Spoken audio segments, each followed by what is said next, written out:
you all set?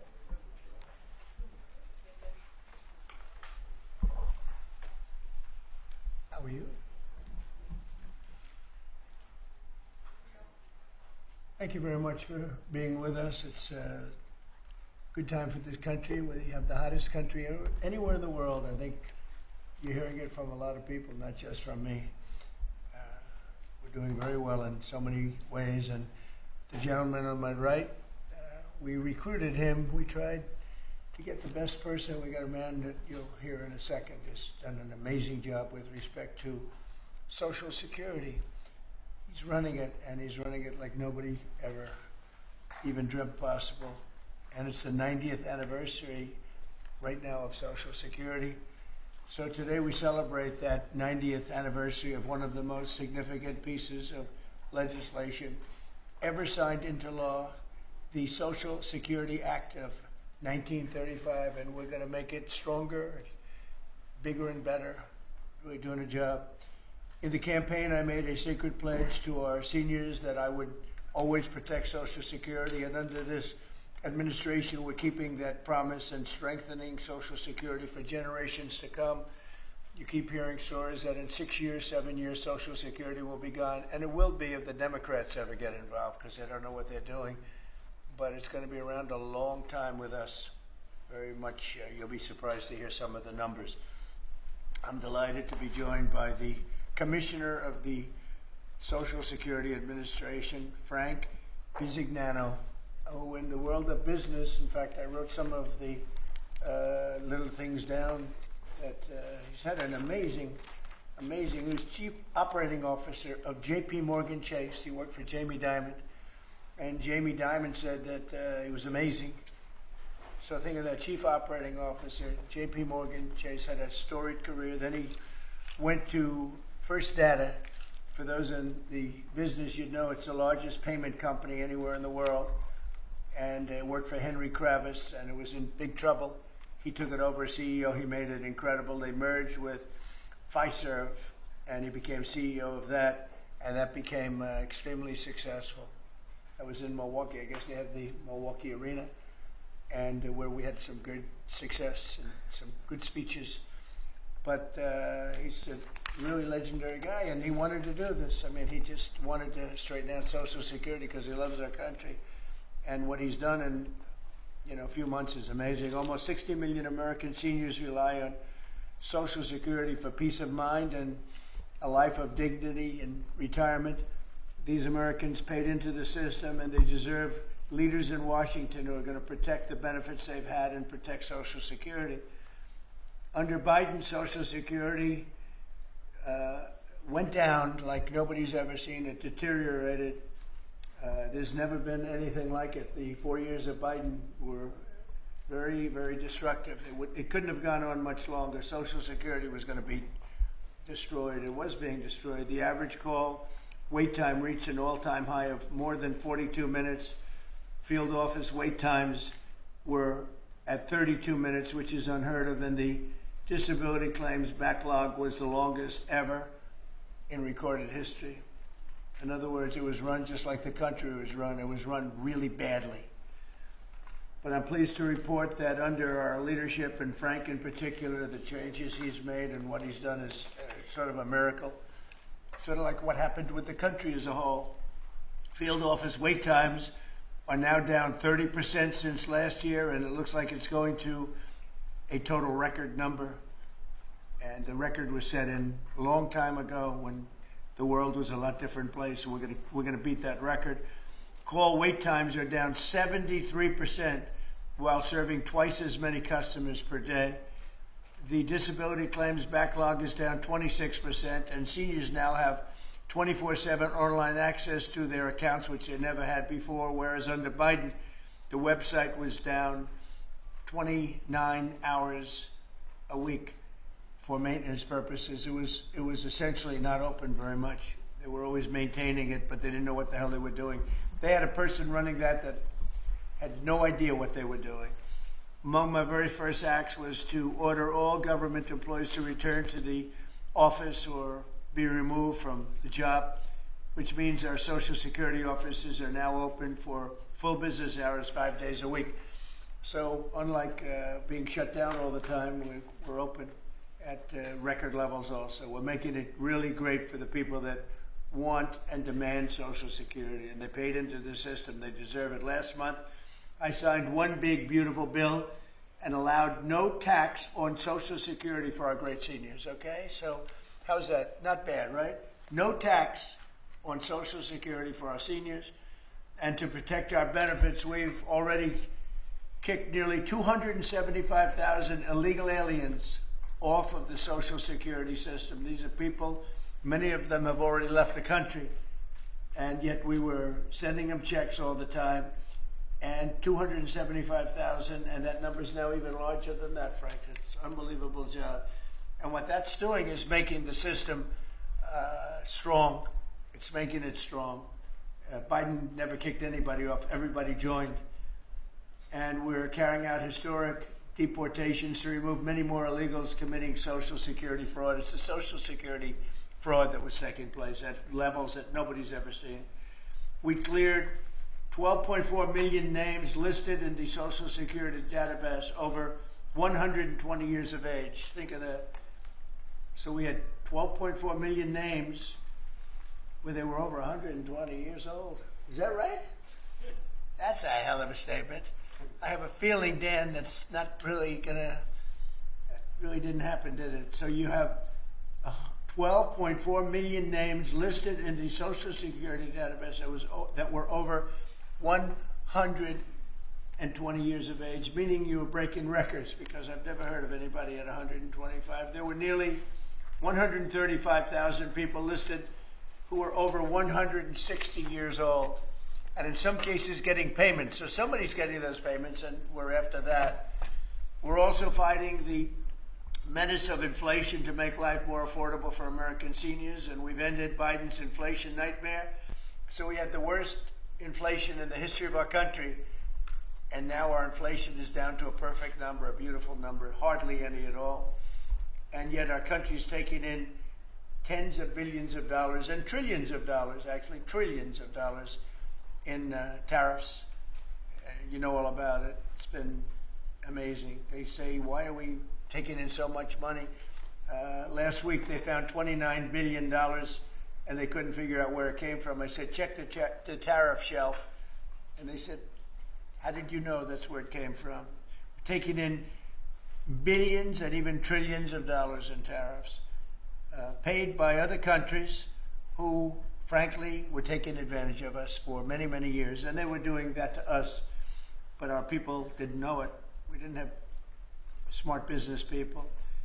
We've ended Biden's inflation nightmare and came in below expectations, and yet, again, this past month, we set records. Gasoline prices are way down, and really dramatically, as everybody knows, and energy prices have been going down, other than in certain states where you have Democrat-run states where they put windmills all over the place. Anytime you see a windmill, you'll say, well, they have bad energy costs, and it's happening in New Jersey. I saw that there's a revolution going on in New Jersey. They closed up a nuclear power plant, and they're raising electricity rates by 21, 22, and 28%, something like that. And you're going to have a new governor in New Jersey. I'll tell you what, you have a good man running the Republican Party. He'll get them down. But what they've done is they've killed so many good sources of energy for very expensive windmills and lots of other things that don't work. 401ks and retirement accounts are soaring, and the stock market is setting record highs. Almost every day we're going record highs, and yet we're taking in hundreds of billions of dollars in tariffs. So it's turned out that Trump was right and they were wrong. A few smart people knew what was going to happen. A few of us were right. So we're going to keep the fighting going. We're going to make America's seniors every single day. We're going to fight for them. We're going to make them richer, better, stronger in so many different ways. But Social Security is like pretty much the one that we think about, and we love it, and we love what's happening with it. And it's going to be good for 90 years and beyond. Again, you were given only a short period of time. Social Security was supposed to be like down. Had they won the election, Social Security would have defaulted during Biden or Kamala's election, whoever. they so chose. Two beauties. And now what I'd like to do is ask Frank to say a few words. Again, this is a man with a really storied past. He's one of the most successful anywhere in the world. What he did at J.P. Morgan Chase and what he did for Henry Kravis and all of the others are like legendary stories. And he just wanted to do this. He's making about a tiny fraction, I would say, a tiny fraction of what you used to make. But he didn't care. He wanted to do it. He made a lot of money. And he said, I want to run that system. I want to put it back on track. And he's got unbelievable talent over there. It's like a different place. So, Frank, would you say a few words, please? Sure. Thank you. Is less than 1% tiny fraction, sir? Is that what it is? Less than one? That's a tiny That's fraction. an honor. He's It's an making honor. It is an honor. And I'd like to start off by thanking the President for his tireless effort in running the country and what he's done across the country, meeting every commitment. And, you know, I see it directly in the big, beautiful bill, the opportunity that it's brought to seniors. But his effort on every commitment, delivering against it, and delivering on world peace tirelessly. I'd like to also thank him for my opportunity. You know, he's teasing me, I'm teasing him about the economics of the job. But the reality is to serve 300 million Americans, which is what Social Security serves, is a tremendous honor. And him putting that faith in me and building what I believe, and I think I have a right to say it, is the best leadership team ever assembled in the White House and in the cabinet. So that's my great honor. So I come here and get the opportunity to serve the American public in a manner that I never imagined in my life. And what we found was the opportunity to fix a foundation. The reality is, people talk about 72 beneficiaries. I talk about over 300 million Americans with a Social Security number that we must protect through the system. And when you look at what we talk about in eliminating Social Security numbers that were live in the system, they could carry fraud through the whole system. So the first thing was root out fraud, waste, and abuse. But while doing it, the best way to be more efficient is provide more accurate payments and better service. And you heard the numbers. I think the most staggering number is that we had a website that was down 29 hours. This will be a digital-first agency, and we are building my SSA accounts. That's the digital account. And we have a bold goal of 200 million Americans to have a digital SSA account by the end of next year. It will happen. Just like we had a bold goal of single-digit wait time on the calls when they were at 40 minutes. And we did that. This is my 100th day. We did that within 90 days, right? Get the web up and running, bring technology to our field offices, use digital presence to answer and serve the American public. That's the job. When we do all that, then we'll really know the answer to if we have a hole, right? I was presented in my second week on the job with $18 billion in errors by the Inspector General. It was public. In less than a month, we solved $9 billion of it. So that's the type of swift action we can take, right? You see the things like the big, beautiful bill for the seniors. You see better digital services. You see field office wait times down. If you make an appointment to have a field office visit, it now happens in 6 minutes. Unprecedented.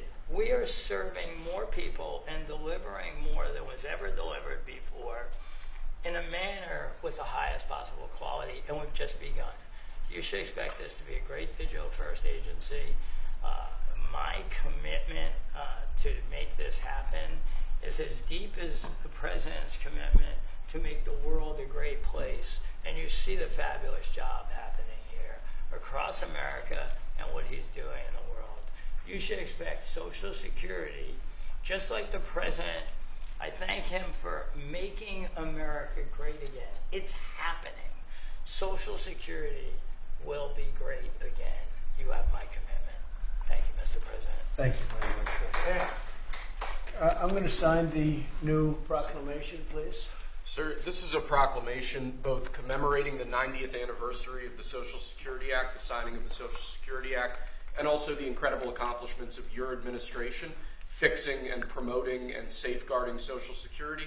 And it also obviously mentions the fact that as part of the One Big Beautiful Bill, a vast majority of our senior citizens are no longer paying taxes on their Social Security benefits, as you promised in your campaign and as you delivered for the American people. That's a big factor, isn't it? Huh? Yes, sir. That's great. I think they're very happy about it, too. They're very happy about a lot of things.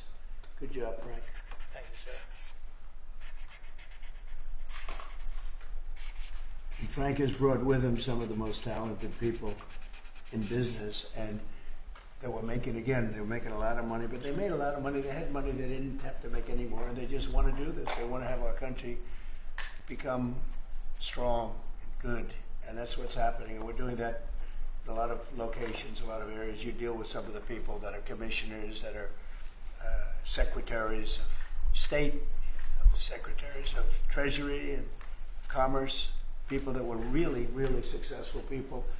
And they gave all that up to make a very small amount of money. They don't even consider it a fraction. You say 1%, less than 1%. That's pretty good. That's a big pay cut. But Frank is one of the most outstanding of all. His career has been incredible, and you just have to look at what happened at J.P. Morgan Chase and look at what happened with First Data. First Data was the biggest company of its kind in the world, but it was not going to make it. He went in, and it became a tremendous success. It merged into another company, and he became the head of that company. Then he said, let me go save Social Security. Because as big as that stuff is, it's small potatoes compared in terms of numbers, right? In terms of numbers, these are big numbers. Government numbers are big numbers. So I want to thank everybody for being here, but I'm really proud of you, Frank. And here's your proclamation, and let's take a look at what that looks like. Signed by the human hand. For a change. That's good, right? Do you have any questions for Frank? Mr. President. How about questions for Frank? For Mr. Frank? President? Yes, on Social Security. Please. First and foremost, this was a major campaign promise that you had. 2023 it was one of the first Agenda 47s that you put out. It was titled, We Must Protect Medicare and Social Security. Why was this important for both of you to get done, and given the fact that it will impact millions of lives? Well, it was very important to me because I knew how Social Security, I've been hearing about it for years, long before I came to office, that it was really going to die very shortly. And I had to put somebody outstanding in, and I was talking to him on a business sense once, and I said, this guy's amazing. And he said, I'd love to help you with Social Security because it's sort of what he does. You know, he takes troubled entities and turns them around. And he did some of the biggest messes in the world, and Social Security in a certain way, I guess, you reported it all the time. In 4 or 5 years, it's going to go bust, but not anymore, it's not. And he's got it turned around so well. The proclamation helps. All of the things we've done help. And he's finding such tremendous fraud where we have illegal aliens. We have people that don't even exist on Social Security now. They don't exist. And what it does, it makes it totally secure and powerful for the people that are on it and need it. And we're very proud of the job he's done, one of the best. Kara Castro from Lindell TV. How are you today, sir? Democrats like Bernie Sanders and Elizabeth Warren continue to peddle the lie and the claim that you're trying to cut Social Security, despite your repeated promises to protect it. Why do you think they keep pushing this misinformation and literally terrorizing the elderly in America that sadly keep watching the very misleading mainstream media? I love your question. I should have called you almost first, but I love his questions also, always. But it's such a good question. It's so vicious what they do. Elizabeth Warren said she was an Indian. We call her Pocahontas. She's a liar. She lied her whole career. Based on the fact that she was an Indian, she was able to get into certain colleges, get certain jobs, get into certain universities to work there. She's a liar and a mean person. She's a nut job. I watched her the other night. She's all hopped up endorsing a communist in New York City. And she was all excited and jumping up and down. She's got to take a drug test. She really does. She's got to take a drug test. There's no way somebody can act that way and be normal. What she's done to our financial institutions, she destroys people. Do you know that you had a lot of great banks in the Midwest and banks that loaned to farmers and others, and they went out of business? She put them out of business. Stone cold mean. Banks that were open 150 years, family banks that supplied the farmers and manufacturers and others, and she put them out of business. She's a mean, horrible human being. Bernie Sanders is Bernie Sanders. I don't mind him so much. He's just a liberal guy, very liberal guy. He's a wacky guy. He's still sharp. I got to tell you, you know, he's 86 or 87 or something. He's still sharp. You compare that to Joe Biden, it's, you know, sort of what happened. So I don't mind Bernie Sanders. With him, you know what you're getting. You're getting a guy, he's a nasty guy, but he's somebody that, I don't know if I call it a fastball, but he's able to throw the ball pretty well. He's okay. I watched him the other day. He was totally on the opposite side of things. I will say this, the biggest issue right now, and an issue that's really taken hold, is crime, stopping crime in the cities. And the Democrats are fighting the stopping of crime. So I think that's like men playing in women's sports is okay, or transgender for everybody, okay. But this is a bigger issue. This is the biggest of all issues. Crime is rampant in D.C. It's rampant in our generally blue-run cities. And they've got to do something about it, or they're never going to win another election. And instead of calling me a dictator, they like to say Trump's a dictator. Trump's a dictator. Well, I had calls from many, many friends, including Democrats. I have a lot of Democrat friends, but they're normal people. And they were thanking me so much for what I'm doing in D.C. They feel so safe already. And you know, at the border, we had 0 people come in, and this is done by a liberal group. They're the people that do it. I have nothing to do with it. 0 people in 3 months. We had 0, 0, and 0 for 3 months.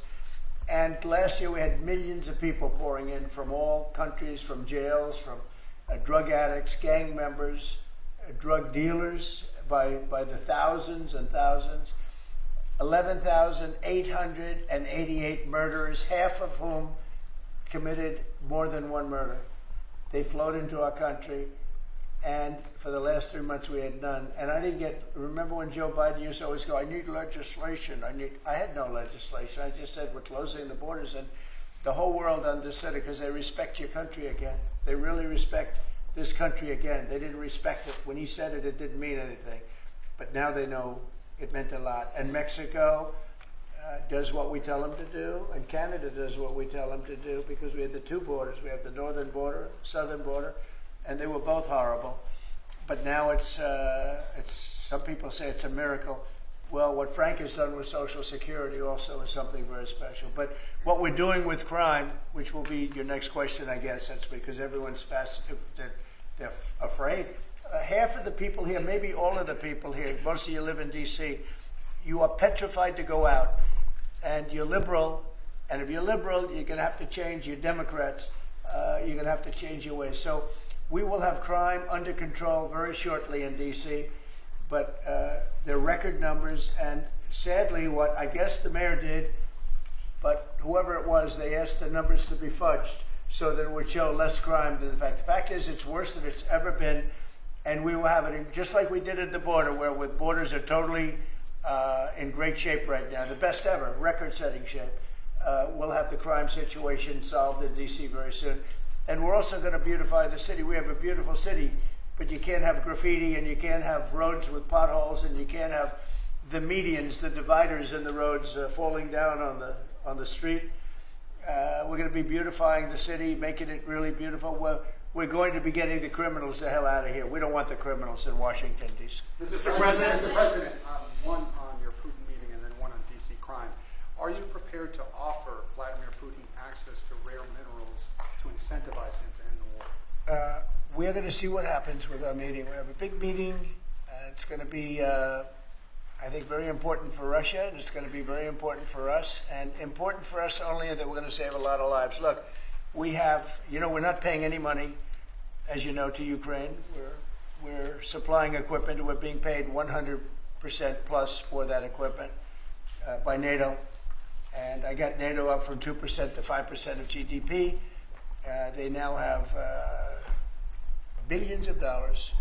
NATO is a very rich group of countries, and we make the best military equipment anywhere in the world by far. And they're buying our equipment, and they're paying 100% for the equipment, 100%. In fact, they owe us about $2 billion now. They're going to send a check. Another one was sent recently for $1 billion.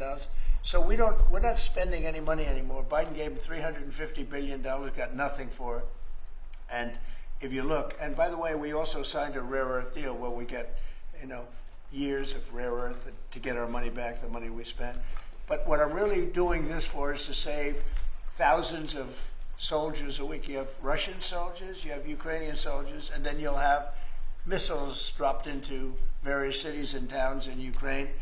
And they're losing last week they lost 7,251 people, mostly soldiers, Russian and Ukrainian soldiers. I'm doing it for that reason. We have a meeting with President Putin tomorrow. I think it's going to be a good meeting, but the more important meeting will be the second meeting that we're having. We're going to have a meeting with President Putin, President Zelensky, myself, and maybe we'll bring some of the European leaders along, maybe not. I don't know that it's going to be very important. We're going to see what happens. And I think President Putin will make peace. I think President Zelensky will make peace. We'll see if they can get along. And if they can, it'll be great. I've solved 6 wars in the last 6 months, a little more than 6 months now. And I'm very proud of it. I thought the easiest one would be this one. It's actually the most difficult. We had one war raging, as you know, for 37 years. One in the Congo with Rwanda was raging for 31 years. We solved 6 of them, made peace, not just solved them, we made peace. If you look at Pakistan and India, planes were being knocked out of the air. 6 or 7 planes came down. They were ready to go, maybe nuclear, we solved that. I thought this would be maybe an easier one. It never made sense, this war. It would have never happened when I was president. If I were president, this war would have never happened. But millions of people have been killed. And I'm there for one reason, to see if I can solve. This was Biden's war. This isn't my war. I want to see if I can stop the killing. Yeah. But rare earths, do you plan to offer him access to that at all? We have great rare earth. We made that as payment for all of the money that we've spent so foolishly in Ukraine. We spent $350 billion. Now Europe spent $1 billion.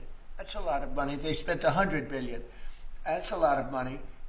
But we shouldn't be spending a lot more money than them, and they understand that. And I think that's maybe why we're not spending money anymore. We're not spending any money. They're paying us for everything. So people are shocked when they hear it. They don't even understand. They don't even write about it. But we're not spending money. But we are spending a lot of time trying to get the war solved. If we can get the war solved, we'll be very happy. As far as rare earth, that's very unimportant relative to, I'm trying to save lives. On DC crime, sir. Mr. President, on DC crime, do you have a message for the Democrat lawmakers like Nancy Pelosi or media who are saying, after living here for many years, that there is no crime and you're trying to start a new news cycle? It's another reason why the Democrats lost the election in a landslide. They lie. It's just lie. Look, the crime is very bad. I think they'd be much better off saying, we want to help President Trump with the crime because it's an epidemic. It's a tragic situation. It's the worst it's ever been. And we want to help President Trump with the crime, as opposed to, he's a dictator. He's a dictator. People are so happy to see our military going into D.C. and getting these thugs out. As you know, we arrested a lot of people yesterday. We arrested a lot of people today. We're getting people that have arrest records that you wouldn't believe. 28 arrests, 15 arrests, brutal, brutal people. And we're going to have to do something about this cashless bail, because people shoot somebody, they kill somebody, and they're out on the street in less than an hour. Now, that's when it's all started, in New York, in Chicago, Los Angeles. You take a look. If we didn't go to Los Angeles to help this incompetent governor and a mayor that doesn't know what the hell she's doing, if we didn't go to Los Angeles, you wouldn't have a big part of it burned down. The other part of it would have burned down too. You would have not had, I don't think you would have been able to have the Olympics. We have the Olympics. I have a lot at stake with that because I'm the one that got the Olympics. I got it in my first term. And I was saddened because I got it for what would be my third term, okay, which turned out to be second term. And the Olympics, it's a great honor, but I felt badly because I said I won't be president when the Olympics came. Well, through circumstance, I am president. I want to make sure the Olympics is great, the World Cup is great, and the 250, maybe the most important of all, is the 250-year celebration is great. So what's happening is we will work very hard. You would not have had, I don't believe that if I didn't send in the troops, I don't think you would have had Los Angeles in condition to have the Olympics. I think you would have had to tell them, I'm sorry, you're going to have to go someplace else. And if you look at the police commissioner or the sheriff, he said, we really needed them. Thank God they were here. We really needed them. That was the first 2 or 3 days. After we solved their problems, then he said, well, I think we could have maybe done it. No, he was told what to say. He said, you go back to your files and see what he said. He said, thank goodness they came. If I didn't go and put our military there, or National Guard in that case, and we'll go military if we have to, but the National Guard went there. They were very effective. If we didn't do that, I don't think you would have had the Olympics in Los Angeles. The place would have been just like the 25,000 houses that burned down, where, by the way, the governor ought to focus on getting their permits. You know, the federal permits are given. Those are the hard ones, and they were given a long time ago. People can't rebuild their house because they can't get permits from the state and the city, and they ought to focus on that because it's very upsetting. I went there right after the fires. I walked the streets, and I met a lot of great people that want to rebuild their homes. We took care of it from the federal standpoint, but they're not taking care of it from the city side, the mayor and the governor. They're not getting their permits. They can't build their houses. Mr. President, Go ahead, please. Mr. President, thank you. Do you think this summit and the incentives for peace you are putting on the table could end up rewarding Putin for his invasion of Ukraine? And what kind of signal do you think that could potentially send to other aggressors? No, I don't think it's a reward. I think that what we have is a situation that should never have started. It didn't start under me, and for 4 years it wasn't even discussed. And I could see it was going to happen after I left. I could see what was happening. Everything that we did was wrong. Everything that was done was wrong. Everybody's to blame. Putin's to blame. They're all to blame. This is a war that would have never happened. Mr. President, we have a question on LA. Mr. President, earlier today, the Washington, D.C. police chief issued an executive order allowing metropolitan police officers conducting traffic stops to notify federal immigration and customs enforcement about undocumented immigrants that they encounter. Yet the city has a long-standing pro-immigration policy, including allowing non-citizens to vote in local elections, which is ridiculous. And limiting cooperation with federal immigration agencies. Right.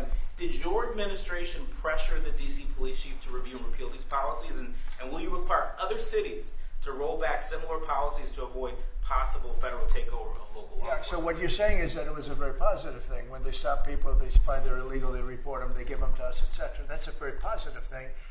I have heard that. It just happened. That's a great step. That's a great step if they're doing that. Yeah, I think that's going to happen all over the country. We want to stop crime. I think if the Democrats aren't strong on this issue, they won't be able to do it. I think this is a bigger issue than all of the other ridiculous things that they have, like open borders. Well, open borders is bad. Open borders has caused a lot of this problem, allowing millions and millions. I think 24 million people were allowed to come into our country. Many of these people from prisons, from jails, from mental institutions. This was the Biden policy. And I don't believe it was him. He was never there before. It was the people that encircled this very beautiful desk, the Resolute desk. Radical left lunatics who were smart, but radical left.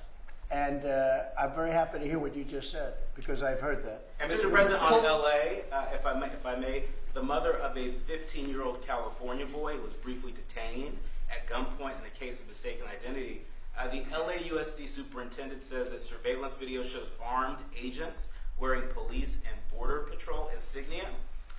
Given the National Guard, the Border Control, ICE agents, they're not trained in local policing. What specific steps are you taking to ensure that young people are not put in harm's way with these types of operations? You know, what they are trained in is common sense, and they're very tough people.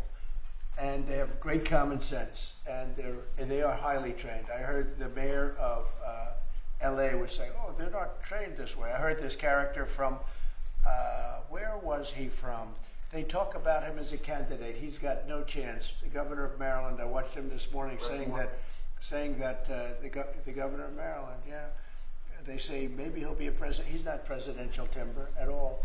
But I heard him today talking about how the National Guard or the military is not trained in police, but they're trained in common sense, and they're trained in not allowing people to burn down buildings and bomb buildings and shoot people and all of the things.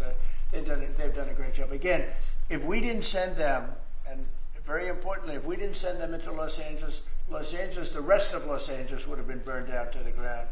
When you look at Minneapolis, I sent them into Minneapolis because the governor wouldn't make the call. If I didn't do that, you wouldn't have a Minneapolis. It wouldn't be, I don't think it would be existent today. You remember the famous scene burning over the CNN anchor's shoulder? He said, everything seems to be very peaceful. And behind him, the whole city's burning down. So you had the whack job governor who ran for vice president and made a fool out of himself. You would have had, I saved that city, I'll tell you, I saved that city. So the bottom line is these are very tough people that are trained in a thing called common sense, and they're also trained in doing what we're talking about right now. And you watch crime stop, but you wouldn't have Los Angeles, it wouldn't be existent today. We would have had to cancel the Olympics if I let that go on. Mr. President, will you pressure Israel to allow journalists into Gaza to cover the humanitarian efforts the U.S. is pursuing? And I'd like to see that happen, sure. I would like to see it happen. I would be very fine with journalists going in. It's a very dangerous position to be in, as you know, if you're a journalist, but I would like to see it. And on tariffs, Brazil, Mexico, and Latin America are getting closer to China, and they say it's partly because of the tariffs you're imposing those countries. Are you concerned them getting closer to China? No, not at all. I'm not concerned at all. They can do what they want. None of them are doing very well, and what we're doing in terms of economics, we're blowing everyone away, including China. We're doing better than any other country in the world right now. Brazil has been a horrible trading partner in terms of tariffs. As you know, they charge us tremendous tariffs, far, far more than we were charging them. We weren't charging anything, essentially. And Brazil has some very bad laws happening where they took a president and they put him in jail, or they're trying to jail him. And I happen to know the man, and I will tell you, I'm pretty good at people. I think he's an honest man. I think what they've done, this is really a political execution that they're trying to do with Bolsonaro. I think that's terrible. But they also treated us very badly as trading partners for many, many years. One of the worst countries on earth for that. They charged tremendous tariffs, and they made it very difficult to do anything. So now they're being charged 50% tariffs, and they're not happy, but that's the way it goes. Mr. President, on DC crime, are you concerned at all that some federal officers that are helping DC police might be being pulled away from other high priority assignments? Like what? Terrorism, for example. Oh, really? Terrorism? They'll stop terrorism as part of what they're doing right now. No. The soldiers that we have, first of all, we have plenty of them, long beyond what that you have here. We're just using a very small force. You know, in Washington, D.C., they have thousands of police. They have a lot of police, but the police weren't allowed to do their job. We have a lot of great ones, and you have some that weren't so good, to be honest, but they weren't allowed to do their job. But now they are allowed to do their job, and essentially it's only 2 days, but you look at the numbers already, they're dropping, and no, they're not being pulled off for anything. Mr. President, as you know, there were some very concerning reports about crime statistics. Police are manipulating crime data to downplay crime in D.C. Will the administration release its own crime statistics to counter their misinformation? And will those individuals who are intentionally misrepresenting crime data and fudging the books, like you said, be penalized for endangering the public? They are under investigation right now. They are giving us phony crime stats, just like they gave other stats in the financial world, but they're phony crime stats. And Washington, D.C. is at its worst point, and it will soon be at its best point. You're going to have a very safe, you're going to have a crime-free city. I mean, I say that. You're going to have virtually a crime-free city. And these are strong men, but the criminals are strong men and women, but they're strong men. And these are people that don't play games. We're not playing games. These are criminals we're dealing with. And they treated people. They took one of the people that worked for us the other day. You saw the beating, the pounding, 10 against 1. And they pounded the hell out of him. He's lucky to be alive. He's barely, almost killed. And we're not going to have that happening, please. Mr. Tulsi Gabbard declassified more documents last night related to the Russiagate hoax. She's doing a great job, by the way. That was another fake story. I'm very happy with the job she's doing. That's right. They declassified some terrible documents talking about Democrats and what they did. Yeah. Radical left lunatics. It showed that then DNI James Clapper sent out emails to IC officials saying that it would be a team sport to push then the debunked 2017 ICA report, and that it might lead them to compromise on their normal modalities. What's your reaction to the latest declassification? And in your view, sir, what does real accountability look like for players? It's incredible what we're finding. Absolute proof of guilt. And we'll see what happens. But Clapper and Comey and that whole group of criminals, they're criminals. And they made it very tough. You know, they did the fake Russia witch hunt that lasted for 2 years. And I got totally exonerated. There was no doubt about it. They should have done it in 1 day, not 2 years. But it was a whole scheme to try and demean Trump so that I couldn't win an election. And that is a criminal group of people. They're sick people, and they're criminals, and they should be taken care of. Mr. President, does Putin have a strong hand tomorrow? Well, he came to our country, and I heard CNN fake news talking about that was a big win for him. Normally, he would say the opposite, but they said, oh, it's a big win that he came here. Normally, he would say the opposite, he came here. I think that President Putin would like to see a deal. I think if I weren't president, he would take over all of Ukraine. It's a war that should have never happened. If I weren't president, in my opinion, he would much rather take over all of Ukraine. But I am president, and he's not going to mess around with me. Mr. President, on Russia, Mr. President, would you support or agree to reducing NATO troops in Europe, in countries like Poland, in order to get Russia to agree to a peace deal? That hasn't been put before me, and I'll think about that for later, but it has not been put before me. Go ahead. Is anything less than an unconditional and immediate ceasefire a victory for the U.S.? Tomorrow? Yes. Well, tomorrow we'll see. I say, I don't know where that comes from. Sort of not a good question. I would say that tomorrow all I want to do is set the table for the next meeting, which should happen shortly. I'd like to see it happen very quickly, very shortly after this meeting. I'd like to see it actually happen maybe in Alaska where we just stay because it's so much easier. But I think that it's going to be very interesting. We're going to find out where everybody stands, and I'll know within the first 2 minutes, 3 minutes, 4 minutes, or 5 minutes, like we tend to find out whether or not we're going to have a good meeting or a bad meeting. And if it's a bad meeting, it'll end very quickly. And if it's a good meeting, we're going to end up getting peace in the pretty near future. Okay? How about one more? Mr. President, on the Smithsonian. Thank you, Mr. President. On the Smithsonian, I know that your administration is seeking to weed out a lot of this left-wing spin that's in the museums, but we're seeing from people like Brian Stelter or other commentators that they're insinuating that you are trying to change history according to your narrative. What's your response to that, and is there anything you'd particularly like to take a look at? We want the museums to treat our country fairly. We want the museums to talk about the history of our country in a fair manner, not in a woke manner or in a racist manner, which is what many of them, not all of them, but many of them are doing. Our museums have an obligation to represent what happened in our country over the years, good and bad, but what happened over the years in an accurate way. Thank you very much, everybody. Mr. President, how do you reconcile